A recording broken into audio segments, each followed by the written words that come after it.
Скршеница на Колк за 24 часа хоспитализира 5 лица од Штип, Радовиш, Кочани, Делчево и Свети Николе.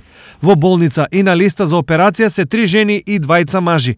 Најмладата пациентка има 51 година, а најстарата 84.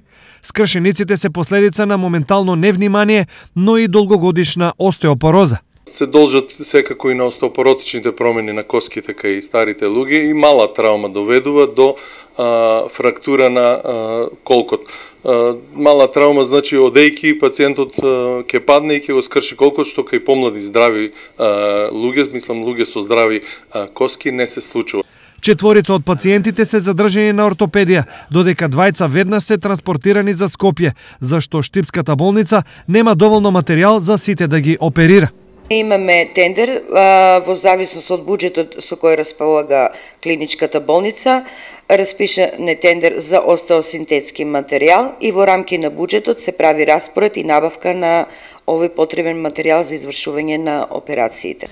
Инаку, месечно во Штипска ортопедија се оперираат помеѓу 45 и 60 пациенти, а амбулантски се прегледуваат во просек по 1000.